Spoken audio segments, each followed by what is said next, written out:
आखिर कैसे ये बड़ी बड़ी कंपनीज आपको बेवकूफ बनाती है और आपको पता भी नहीं चलता। और कभी सोचा है कि क्रिकेट स्टेडियम में खड़ी इस कार के शीशे को अगर किसी प्लेयर ने तोड़ दिया तो उसके साथ क्या होगा, और कैसे इंडिया अप्रैल में इतनी बुरी तरह से हीट हो रहा है, और क्या होगा अगर आप दो चलती हुई ट्रेन के बीच में फंस जाओ, और शराब पीने के बाद नशा अपने आप ही कैसे उतर जाता है। भाई ये वीडियो सच में आपकी लाइफ की मोस्ट इंपोर्टेंट वीडियो होने वाली है। सो बिना किसी देरी के फटाफट से वीडियो को लाइक कर दो ताकि बीच में आप डिस्टर्ब ना हो।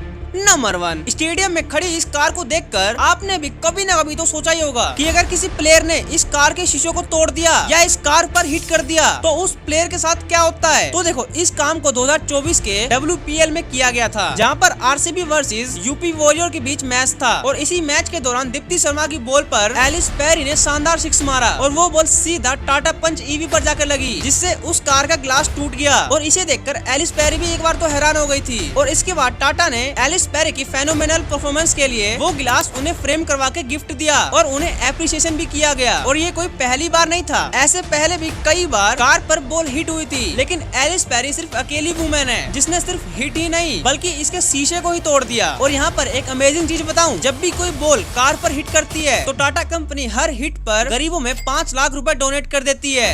नंबर 2, देखो जब भेड़े के ऊन इतना ज्यादा बढ़ जाते हैं जिससे उनकी आंखें तक ढकने लगे तो समझ जाना उसकी अब शेयरिंग यानी कि ऊन काटने का टाइम हो चुका है। दरअसल इनकी ये ऊन लगातार बढ़ती रहती है और अगर इन्हें टाइम पर नहीं काटा गया तो ये ऊन ज्यादा भारी हो जाते हैं, जिससे भेड़ को चलने फिरने में दिक्कत और इवन हीट स्ट्रेस भी हो सकता है, और कई बार तो गर्मी और नमी के कारण स्किन में इन्फेक्शन का खतरा भी बढ़ सकता है। और इसीलिए आज के टाइम ज्यादातर फार्मर्स या प्रोफेशनल शेयरर्स ऊन काटने के लिए इलेक्ट्रिक क्लिपर का यूज करते हैं। ये मशीन बहुत तेज होती है और कुछ ही मिनटों में भेड़ों के पूरे ऊन को काट के निकाल देती है। इससे काम जल्दी के साथ साथ सेफ भी होता है। लेकिन आज भी कुछ ऐसे लोग हैं जो पुराने तरीके से जैसे बड़ी बड़ी धार वाली कैंची से भेड़ों की ऊन काटना पसंद करते हैं। ये तरीका क्लिपर मशीन के मुकाबले थोड़ा धीमा होता है, लेकिन इसमें कारीगर को ऊन की डायरेक्शन और स्किन का बेहतर कंट्रोल मिलता है। और जब ये प्रोसेस हो जाता है तो भेड़ों का वेट अपने आप ही कम हो जाता है और बॉडी पूरी तरह रिलैक्स फील करती है।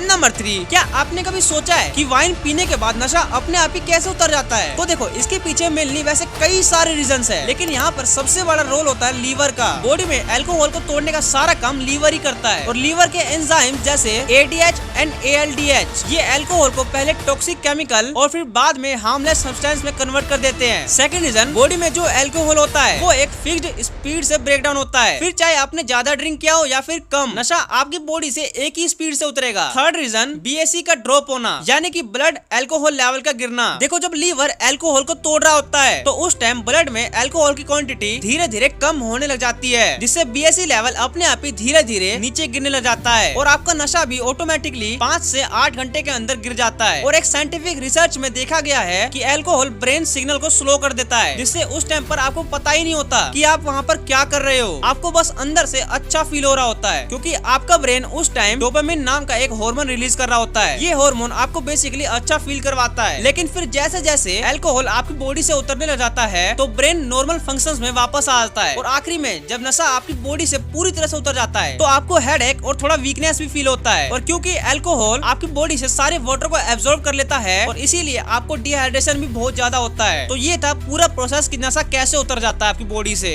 नंबर 4, आखिर एक गोली लगने से एक इंसान की जान कैसे चली जाती है। कभी सोचा ये चीज आपने? तो चलो आओ मैं बताता हूँ। दरअसल ये जो छोटा सा पीस आप देख रहे हो इसे एक्चुअली बुलेट कहा जाता है, और जब ये बुलेट गन से फायर होता है तो ये बहुत हाई स्पीड से निकलती है और सीधा आपकी बॉडी में घुस जाती है। इसका सबसे पहला स्टेप होता है बॉडी पर एक एंट्री होल बनाना, लेकिन असली डैमेज उस होल से नहीं होता, क्योंकि बुलेट की बहुत ज्यादा किनेटिक एनर्जी और शॉक वेव्स बॉडी के अंदर के टिश्यूज और मसल्स को फाड़ देती है। और जब बुलेट बॉडी के अंदर आगे बढ़ता रहता है तो वो एक टेम्परेरी कैविटी बना देता है, जिस वजह से आसपास के टिश्यू भी घिस जाते हैं और इवन ये फट भी जाते हैं। और सबसे खतरनाक सिचुएशन तब होती है जब अंदर से कोई ब्लड वेसल्स डैमेज हो जाता है, और अगर कोई बड़ी वाली वेसल्स डैमेज हो जाए तो बॉडी से ज्यादा स्पीड में ब्लड लॉस होने लगता है। और सच ये है कि ज्यादातर डेथ गन शॉट से नहीं बल्कि हैवी ब्लड लॉस से होती है। और यहाँ पे अगर बुलेट ब्रेन या हार्ट पे लगाओ तो उस इंसान की डेथ ऑलमोस्ट उसी टाइम हो जाएगी, लेकिन अगर बुलेट वाइटल ऑर्गन्स को मिस कर दे और कहीं छोटी सी जगह में लग जाए तो कई केसेस में यहाँ पे जान बचाई भी जा सकती है। नंबर 5, क्या आप जानते हो कि कैसे ये बड़ी बड़ी कंपनीज हमें बेवकूफ बनाती है और हमें ये चीज पता भी नहीं है। इस लिस्ट में से सबसे पहला नाम आता है मैगी का। बेसिकली मैगी को 1983 में इंडिया में लॉन्च किया गया था और उस टाइम पे ये सिर्फ 5 से 8 रुपए के अंदर मिल जाती थी और इसमें अप्रोक्स 100 ग्राम के आसपास क्वांटिटी हुआ करती थी। लेकिन फिर धीरे धीरे प्राइस बढ़ा और क्वांटिटी कम हो गई। जैसे कि 2005 से 2010 तक के बीच में इसका प्राइस 10 रुपए कर दिया गया था, लेकिन इसकी क्वांटिटी 100 ग्राम से 70 ग्राम तक कर दी गई। लेकिन इसके बाद भी 2019 और 2022 तक के बीच में इसका रेट 12 रुपए कर दिया गया, बट क्वांटिटी सेम वही 70 ग्राम ही थी इसमें भी। और आज के टाइम अगर हम इसे देखें तो मैगी का रेट 15 रुपए है और क्वांटिटी 65 से 70 ग्राम के बीच में है। अब मैं आपको पार्ले जी के एग्जांपल से समझाता हूँ। ये बेसिकली इंडिया में 1939 में लॉन्च हुआ था, लेकिन 1990s के टाइम पर इसका रेट 2 रुपए था, जिसके अंदर 100 ग्राम के आसपास बिस्किट आते थे। और फिर 2000 से 2010 के बीच में इसके मार्केट में 2 तरीके के वेरिएंट आए, एक 5 रुपए वाला और दूसरा 10 रुपए वाला। 5 रुपए वाले में 80 से 90 ग्राम की क्वांटिटी हुआ करती थी और 10 रुपए के अंदर 150 ग्राम के आसपास। और अगर हम इसे आज के टाइम से कंपेयर करें तो आज के टाइम 5 रुपए वाले पार्ले जी में सिर्फ 50 ग्राम ही आता है और 10 रुपए में 75 ग्राम। अब आप इसे पता लगा सकते हो कि कैसे हमें ये कंपनी बेवकूफ बनाती है। ये सारी कंपनीज बेसिकली अपने प्राइस को तो सेम ही रखती है, लेकिन इनके अंदर की क्वांटिटी ये धीरे धीरे कम करने लग जाती है। और अगर आपको ये वाला पार्ट समझ नहीं आया तो एक बार इस पार्ट को दोबारा देखो। और मैं आपको और भी कुछ ऐसी कंपनीज बताता हूँ जैसे Dairy Milk, Mother Dairy milk, Lay's और इवन कोलगेट भी। ये तो वैसे कुछ भी नहीं है, अगर इसकी पूरी लिस्ट बनाई जाए पूरी की पूरी कंपनियां इसके अंदर आ सकती है।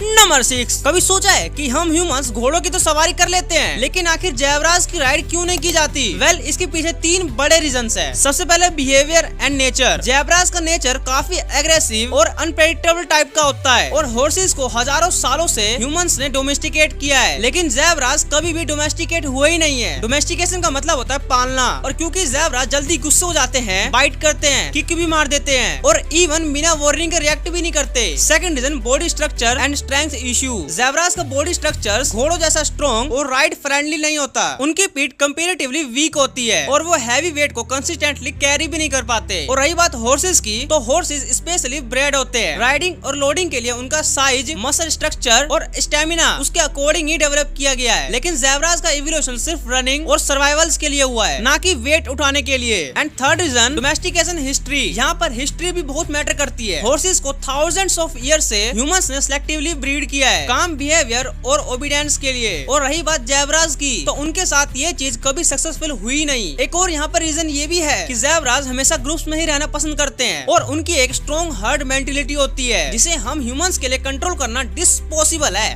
नंबर 7, आखिर इंडिया अप्रैल से ही इतनी बुरी तरह से गर्म क्यों हो रहा है? क्योंकि अभी से ही टेम्परेचर ऑलमोस्ट 45 डिग्री तक पहुंच गया है। पर ये ऐसा हो क्यों रहा है? देखो, इस साल नॉर्थ इंडिया के ऊपर एक स्ट्रॉन्ग हाई प्रेशर जोन बन गया है, जो गर्म हवा को ऊपर से ही ट्रैप कर रहा है और इसे ही हीट डोम कहा जाता है। इसको एक कुकर के एग्जांपल से समझो। जैसे एक हॉट कुकर में गर्म हवा बाहर नहीं निकल पाती और ठंडी हवा अंदर नहीं जा पाती, और इसी वजह से कई सिटीज का टेम्परेचर अभी से ही 45 से 47 डिग्री तक पहुंच चुका है। इसका एक और रीजन ये भी है, climate change plus global warming. ये सब एक साल का इश्यू नहीं है, यहाँ पर क्लाइमेट चेंज भी एक मेजर रोल प्ले करता है। इंडिया में हीट वेव्स ग्रेजुअली बढ़ते जा रहे हैं और इस साल ये भी पॉसिबल है कि एल नीनो भी आ सकता है, जो इंडिया को और ड्राई प्लस हॉट बना देगा। एल नीनो अपने आप में एक बहुत बड़ा टॉपिक है, जिस पर एक पूरी डेडिकेटेड वीडियो बन सकती है। लेकिन अभी के लिए आप बस इतना समझ लो, जब भी पैसिफिक ओशियंस का टेम्परेचर चेंज होता है तो उसका इम्पैक्ट ग्लोबल वेदर पे भी पड़ता है और इसी कॉम्बो की वजह से हीट बनती है। और अब वही हीट धीरे धीरे इंडिया की तरफ आ रही है और इसे ही एल नीनो कहा जाता है।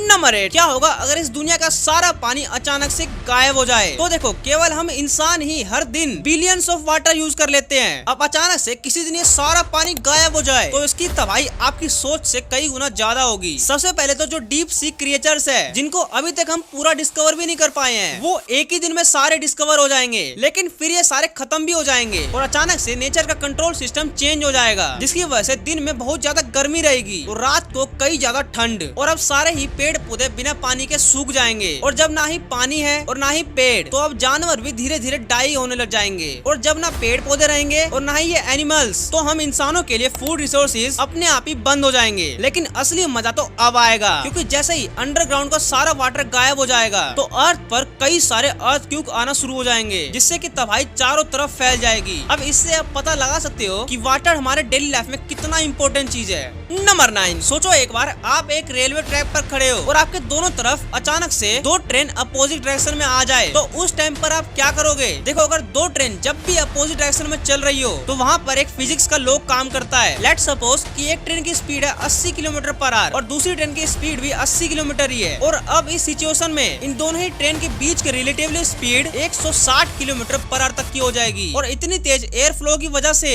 इन दोनों ही ट्रेनों के बीच एक लो प्रेशर जोन क्रिएट हो सकता है, जिससे स्ट्रॉन्ग फंक्शंस बैरियर बन जाते हैं। और ये स्ट्रॉन्ग बैरियर इतने ज्यादा पावरफुल होते हैं कि ये एक इंसान को इजिली अपने साथ खींच सकते हैं। और इसे ही फिजिक्स की लैंग्वेज में बर्नौलीज प्रिंसिपल कहा जाता है। और अगर आप ऐसे डेंजरस सिचुएशन में फंस जाओ तो सीधा खड़े रहने के बजाय नीचे बैठना या लेट जाना ज्यादा बेटर होगा, क्योंकि नीचे एयर फ्लो की स्पीड कम रहती है। नंबर 10, अगर ये आवाज आपको भी कहीं सुनाई दे तो वहाँ से तुरंत दुम दबा के भाग जाना। दरअसल इन्हें मूरिंग रोप्स कहा जाता है और ये शिप्स को बोट्स पर टाइटली बांधे रखते हैं ताकि शिप्स बिल्कुल भी ना हिले। लेकिन ये कितना ज्यादा खतरनाक हो सकता है इसका आपको अंदाजा भी नहीं है। दरअसल इस वीडियो में जो इस मोटी रस्सी से आवाज आ रही है वो कुछ और नहीं बल्कि मौत को दावत देने से पहले की आवाज है। और अगर आप भी इन रस्सियों के पास खड़े होने की गलती करते हो तो समझ जाना आपकी बॉडी कभी भी अलग हो सकती है, क्योंकि यहाँ पर आप देख ही सकते हो कि जब एक कंटेनर शिप्स को बोट पर बांधा जाता है तो इन मोटी रस्सियों पे कितना ज्यादा प्रेशर बना रहता है। और जब भी कंटेनर शिप्स इन रोप से बंधे रहते हैं तो बहुत ज्यादा चांसेस होते हैं कि इनमें से एक ना एक रस्सी टूट ही जाए, क्योंकि प्रेशर ज्यादा होने की वजह से ये रस्सी कभी भी टूट सकती है। अब अगर आपको ये चीज पता चली गया है तो आखिर क्यों ये बंदा साफ साफ अपनी मौत को दावत दे रहा है और बुल्स